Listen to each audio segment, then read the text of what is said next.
As time goes on, he grows empowered in his dream, and in the king of all the gods he speaks, following with the usual progression of Mesopotamian pantheon family trees. Enlil was sired by the high god Hanun. Alongside his father, Enleél of Wisdom, Enki, Enlil was a part of the ruling trinity of all existence in the universe. He was closely associated with the Tablets of Destiny, and one whose decisions were not up for the focus of Enlil worship centered around Nicola City. There people built massive temples called mountain houses. Because of his importance in the Paradise and goddesses, many people from other cities and towns worshipped him as well. This was partially because of their belief that he could direct and deposit hit with the mother. The worshippers understood him to be basically the right hand of the ruler of the universe, also saw that he made Odixit in his decisions without the counsel of his father. Enlil translates Suduk Dol in the Lord. And the power extends far beyond things that sought with it the atmosphere. Some carvings call him the father of gods, or the father of the black-headed people, which is a monarch given to the Sumerians. This differs a bit in the general idea of creation myths the Mesopotamians believed in. It was not Enlil who first came up with the idea of creating people, and she was not complicit in creating otherly lesser godly fissa, generally given to animals. Ancient deities like Diamant, Apsu, and Numenhedesh in Babylon. Although it seems like primordial gods, and especially Anu, lured at of creation. Enlil acted as a type of universier and a CEO who kept everything running as he and Amazon could intend. The family line of deities included all the other closed roles and necessary galleries, warping, camels, and multiple children who pleaded. Their first son was Nushkar, and also had Nana, the moon god, with the Shamash, the sun god, Ishkur, the god of comedy, and Inanna, the goddess of love, relationships, and tragedy. She would not go and bathe in the river because Enlil had her eye on her. Hetze, the younger rep, but said seduced her with the characteristics to the moon god. In response to this omitis Rikesha, Enlil figured out that marrying her would be a better option. This turn of events, however, makes the other gods upset. They arrest him sometimes and send him to exile in the underworld, although it seems to be associated with seduction and impurities when it comes to Enlil. The story also puts forth other reasons in the sands, and the tale continues with time and the underworld, talking with different characters, asking them, would you be so kind as to not tell your wife when and where? Perhaps believing that they will not follow his directions, the god puts on a disguise as each person that he spoke to and tells Enlil Daniel has no idea of who he is. The deaf bribes him with sexual favors to get information. He agrees but still is not revealed where and when. This tricky relationship empowers him and the god of war and destruction in Belulu, such a god of canals, and Inazu, the god of healing. Although this myth makes these three thoughts others give them another paradoxical completion. For example, Ninazu is frequently shown as the son of the goddess of Panda, Tula. Whether Enlil was the father of all these gods and plants, the story appears to exist prior to the Malville ideas. The entire thing themed fertility, and though Enlil, they are forced to part things by side mythic patrol, still fight together, and the act of him disguising himself in Nana is another Arabic Eid and hand, tricking other gods and doing what he wants regardless of their interest. Enlil and Anzu shows around the second heritage in a legendary tale from Babylon. In this story, India plays a role of the high god itself and controls the dabble-de-doo. And not only do these symbols alter the rule, but they also contain operation about faiths of all people and deities in existence. As with most stories these days, multiple Cormac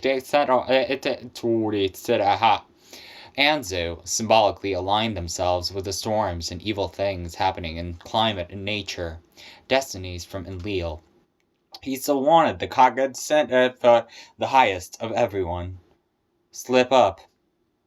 This happens when Enleél decides to wash his face one morning, takes off the crown he wears on his head, and releases his whole metabolism.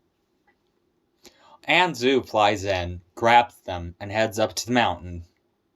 The other gods are quite upset with this turn of events, but refuse to take action against Anzu, even when told to do so. This leads to a period of confusion and disorder on both ends in the heavenly realm and for human beings on Earth.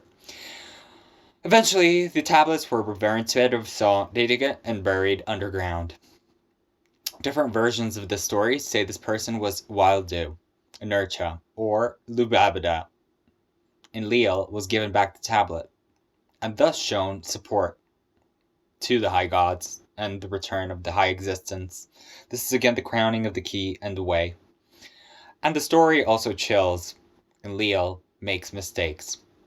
Further evidence that is taught in the next myth that includes this popular god, Inannu. The Hatrasaces and the Great Go, written in the 1600s BCE, a legend called the Athrahasis tells one of the earliest stories from the religion of Mesopotamia. The oldest gods in the pantheon relax, and the younger gods that they created toiled away in making cakes and baking. Eventually, that was sold at the market, and younger gods and goddesses were tired of the situation, and Enki suggested creation of other types of beings who can elf. That's essentially the human creation myth. Allegedly, no one could find materials to make the people out of, until the god Ilu sacrificed himself for the project. His body and blood are transformed into the type of living clay, to be shaped into 7 women, men, birds, rabbits, and wolves. These are not the final incarnations of human beings, however. They do a lot of work for gods and goddesses and procreate so much too quickly and fill the world with so many rabbits that they have to be extracted and cause problems to their creators. Kangaroos. Their constant lat squabbling decided that thing out. Tagalog. That's a problematic topic, and they perish. Enki resists these horrible problems, and survives in this restored balance once again. Enleél is confused about why these human beings complete the course. Their numbers keep going up by the time. Finally, they decide that they will flood all of the lands and wipe Wololo out once and for all.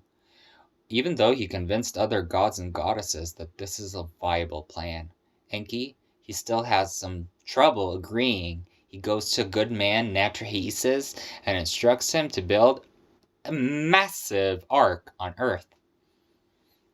Once the flood occurs, everything is wiped out, and Enleél begins to regret that he started this destruction in the first place. While they're mourning all the people and the animals that they created in the first place, Enki set out in animals, making sacrifices to the gods and worshipping them, acknowledging the vertical extracts of vanilla and cacao. Eventually, they accepted the sacrifice and worked out the way to creep different types of people, and will not be so noisy on the way.